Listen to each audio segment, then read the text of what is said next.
So let's have a look at the 2023 Higher Level Maths Leaving Cert Paper 1, and this is question 8. Now this is a financial maths question, so let's see, we have Olga, Chen, Fiona and Rowan all have bank accounts. Olga puts 3,000 euros in a savings account. Interest is added annually at a rate of 2.4% per year. Work out the amount of Olga's account after 5 years correct to the nearest cent. Okay, so what we're going to do here is we're going to use a formula for working out the final value, the interest rate, the time and the principal. It's in your tables, but it's f is equal to p times 1 plus I to the power of t. So f is the final value, p is the principal, I is the interest rate as a decimal, and t is the time, in this case in years.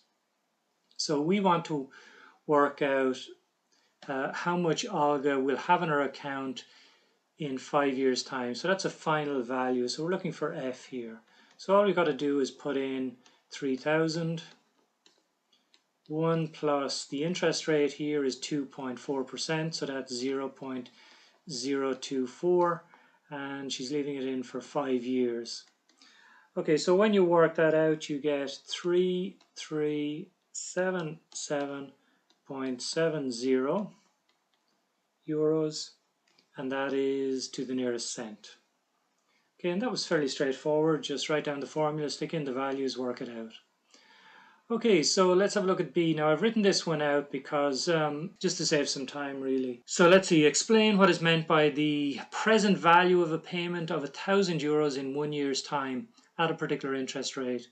So I've written it out fairly extensively here. You probably don't need this much detail, but I've written out, let's see, it is the value of 1,000 euros today, paid in 1 year's time, discounted to reflect the time value of 1,000 euros. The present value of 1,000 euros paid in 1 year is given by, again, it's this formula we used in part A, just rearranged. So I've just put the principal on this side. So we've got 1,000 here. We divide it by 1 plus I, whatever the interest rate as a decimal is, and it's to the power of 1 because it's for 1 year. So where I is the annual interest rate expressed as a decimal. So that's my definition anyway. So okay, let's have a look at part 2. Chen puts a different amount in a savings account with the same interest rate, 2.4% per year. After 6 years, Chen has 4,000 euros in his account. Work out how much money Chen put in the account initially, correct to the nearest cent. Okay, so again, this is just a case of writing down our formula. F is equal to P 1 plus I to the power of T. Stick in everything you know now. You know that F here is the final value, so that's 4,000 euros. You have to work out what he had in his account initially, so that's P. It's going to be 1 plus the interest rate again is 0.024. And how long did he leave it in? 6 years. So all you've got to do is rearrange that then, so to find P. So P is just going to be equal to 4,000 divided by 1.024 to the power of 6. And when you work that one out, you should get 3,469.45 euros. So again, a fairly straightforward question. It's important to write down. If you have a formula, write it down, stick in all the numbers that you know, and usually the one thing you don't know is what they're asking for. Okay, so let's have a look at part C then. Fiona is taking out a loan at the same annual interest rate, 2.4% per year. Fiona makes payments quarterly, so 4 times a year. Work out the quarterly interest rate that would be equivalent to an APR of 2.4%. Give your answer as a percent, corrected 2 decimal places. Okay, so again I'm going to use this formula. F is equal to P 1 plus I to the power of T.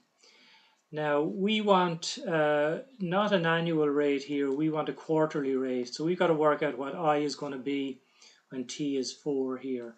So we're going to imagine someone putting in a principal of €1. What would they get out at the end of 1 year? So they would get out 1.024. Now we've got to work out what I is then when the time period now is 4. So in other words, it's quarterly. So in other words, if you wanted to work out, let's say, the monthly rate, if you have an APR of 2.4%, that's an annual rate of 2.4%, what would the monthly rate be? Well, then you would do the same thing here, but here you would leave I as it is again, and here you would put in 12 instead of 4. If you wanted to work out the weekly rate, so there are 52 weeks in the year, you would put in 52 here, and you would work backwards to find I. So what we've got to do here now is 1 is just 1, this is 1 plus I. We've got to get the fourth root of the right-hand side and the fourth root of the left-hand side. So in other words, it's 1.024 to the power of a quarter. And then, well, that's going to be equal to 1 plus I, if you get the fourth root of the right-hand side. And then we've just got to take 1.024, the fourth root, and we've got to subtract that 1 to find I. Now that will give me an I value here of 0.0059. That's to 2 decimal places. It says here to 2 decimal places. But it says give your answer as a percentage. So my answer here then is going to be 0.59%, and that's the 2 decimal places. Okay, let's have a look at D. So Rowan wants to put the same amount of money in a savings account at the start of each month. That's important, at the start of each month for 36 months, so that at the end of 3 years he will have a total of 12,000 euros in the account. Interest is calculated at a rate of 0.11% per month. So this is the monthly rate. Now, taking A euros to be the amount Rowan puts in his account at the start of each month, again, the start of each month there is important, write down a geometric series in A to show the total amount of money in the account at the end of 3 years. Include the first 2 and the last 2 terms. Okay, so let's do all of that. Now, the way I usually do these is I just draw the timeline. So let's do that. Let's say we have, this is our first term here, our first timeline. This is our T0, and we're going to pay A euros into the account because, again, it's at the start of each month. So this is our first month here. This is going to be my, well, this is actually the end of the first month here. This is now. This is the end of the first month. So we're going to put something in here as well. Let's do, come out to the end here. So we're going to go out to here, and we're going to put something in there. This is T34. Then we're going to do here, and we're going to put something in here. This is time 35. This is T36. And we're not going to put anything in here. Because remember, we're putting money in, or Rowan rather is putting money in at the start of each month. If it was at the end of each month, we would get rid of this and we would have something in here. But he's putting in something at the start of each month. Okay, so this is our timeline here, and there are other ones in between here. I'm not going to put them all in, it's going to take too long. So let's have a look at what's going to happen here. So Rowan is going to put something in at the start of the first month. That's going to be here. So he's going to put something in here, and that amount there is going to be in his account for 36 months. So what actually happens to that amount? Well, remember again, we have F is equal to P times 1 plus I to the power of T. So what we want is the final value of each of these amounts here. We want the final value of each amount that Rowan puts in. So he's going to leave the first one in for, he's going to put in A, which is our P here, if you like, our principal. And he's going to put it in for 36 months. Now, the interest rate here per month is 0.11%. So that's 1 plus 0.0011. In other words, 1.0011. And he's going to leave that in for 36 months. So that's what happens to this amount here. That's what that amount there is going to be worth after 36 months. Remember, we don't know what A is, but that's what it's going to be worth after 36 months. Okay, so let's have a look at the second amount then. So at the end of the first month, or the beginning of the second month, I should say really, he's going to put in another amount here, and that's going to be in there this length of time. So what length of time is that? That's going to be 35 months. So he's going to put in this amount here, and that's going to accumulate a certain amount of interest, 0011, and that's 35 months it's going to be in for. And so on. You do that for each one of these in between. We'll just come down a little bit and we're going to look at this amount here that he puts in. So again, that's going to be only in for 2 months. So let's do that. That's going to be this amount here he's going to put in, but that's going to be only in for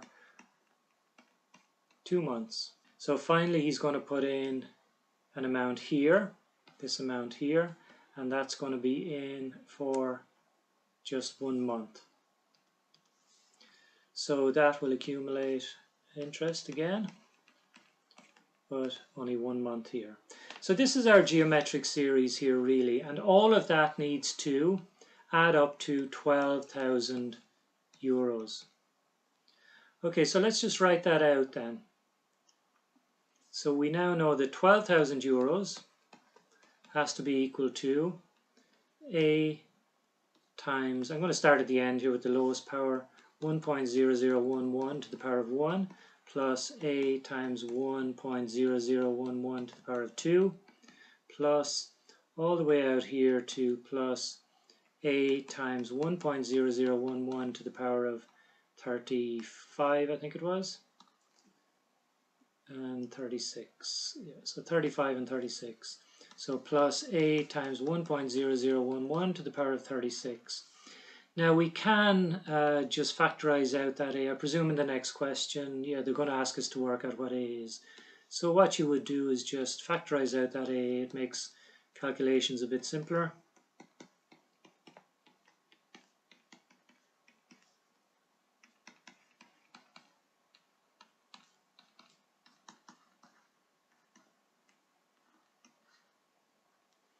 So I'm going to leave it at that for that part of the question.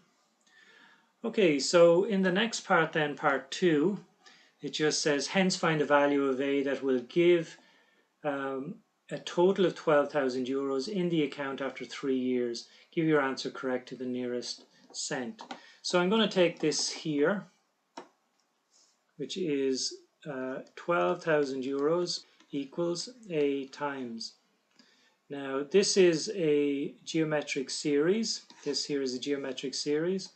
And we know that the sum of a geometric series is A times 1 minus or to the power of n over 1 minus or, where in this case A is equal to 1.0011, or is actually also equal to 1.0011, because what do you do to that to give you that? You multiply by 1.0011 and so on. So it's 1.0011. And we also have then n is equal to, how many terms are there? Well, this is to the power of 1, this is to the power of 2, this is to the power of 35, this is to the power of 36. So we have 36 terms. So really that's what we've got to do. So let's do all of that. We have 12,000 euros. We have the A here, which we've got to work out. And I'm just going to do this here, put in these values. So let's see, A is 1.0011. We've got to multiply that by 1 minus 1.0011 to the power of 36. There are 36 terms. Divide all that by 1 minus 1.0011. I think that's okay. A times 1 minus or to the power of 36, 1 minus or. Okay, so all we got to do now is just work out A. So what you've got to do is, I'll do the right hand side out. You've got to do all of this on your calculator. Do it carefully on your calculator. What you actually get is 36.74209.025. Now just divide across by that. So it's 12,000 divided by this here, and you get A is equal to 326.60 euros. So that's the amount that, what was his name again? Rowan has to put into the account every month in order to have 12,000 euros in his account after 3 years. at that particular interest rate. Okay, so that's it. Let's move on then. We have the last two parts here. The park sells three types of ticket: a child, a student, and an adult. The table below gives information on the price of each ticket and the percentage of tickets sold. For example, 15% of all tickets are sold. 15% of all tickets sold are student tickets. So that's here. Now, the expected value of the price of a ticket is 13.85. Work out the value of x. We've got to work out this value here. Okay, so the way we work out expected value is, this is our expected value here, 13.85. We take the probability, or in this case the percentage, multiplied by the value itself, 11. So we take 0.52 times 11, 0.15 times whatever this is, 0.33 times x. So it's going to be 0.52 times 11 plus 0.15 times €5 less than the adult ticket. Well, the adult ticket is x, so €5 less than that is x minus 5. And then we've got 0.33, we've got to multiply that by x. Let's work this out. We've got 13.85 is equal to 0.5. 2 times 11 is 5.72. Here we have 0.15x, and then 0.15 times 5 is 0.75, and then we've 0.33x here. Okay, so let's see, we have 13.85. Actually, I might start bringing some of these over. I'm going to bring this one over and this one over here, and then I'm going to add these two x's. So I'm going to take that and bring them over to the left hand side. If I do that, I get 8.88. And if I add these two x's here, I get 0.48x. So it's just simply a case of dividing now by 0.48, and you get 18.50, €18.50. That is the value of x, the price of the adult ticket. That's all we were asked to do, I think. Work out the value of x, the price of the adult ticket. Okay, perfect. Okay, so let's have a look at the next part of the question then. When an item is being sold, the markup is the profit as a percentage of cost price, and the margin is the profit as a percentage of selling price. A shop sells an item with a margin of 18%. Work out the markup for this item. Give your answer as a percentage correct to the nearest percent. What I'm going to do here is let the cost price equal x euros. So what I'm going to do here is just write out the margin, the percentage margin, which is the profit divided by the selling price times 100. Okay, but we know the percentage margin here is 18%, so that's 18%. I'm going to say P here is the profit. So that's P over, now the selling price here really is just the cost price X plus the profit. So if you take the cost price and you add the profit, that just gives you the selling price. Okay, so let's divide across here by 100, so that gives you 0.18 is equal to P over X plus P. Now let's just multiply across here by X plus P, so that gives you 0.18X plus 0.18P is equal to P. Next thing I'm going to do is I'm just going to bring this over here. So that gives me 1P minus 0.18P. On the left hand side I've got 0.18X. On the right hand side I've got 1P minus 0.18P. So that gives me 0.82P. And that gives me an X here. Remember, X is just the cost price. Divide by 0.18. That gives you 41 over 9 times P. Okay, so I have the cost price in terms of the profit. So now let's have a look at the markup. So the percentage markup is equal to, so the percentage markup then is going to be, remember, it's going to be the profit divided by the cost price times 100. Now our percentage markup, which is what we want to find, is going to be the profit divided by the cost, which is just x, but we know x is 41 over 9 times p. You've got to multiply that by 100. So what you'll find here is that the two p's will cancel, that will cancel with that, and we're left with 1 over 41 over 9. So it's 1 divided by a fraction. Turn that fraction upside down. You get 9 over 41 times 100. And when you do that, you get 22% to the nearest percent, which is what I think they asked us for. Let me just double check that. Give your answer as a percentage correct to the nearest percent. So it's, my answer there would be 22%. Okay, that's it for this question.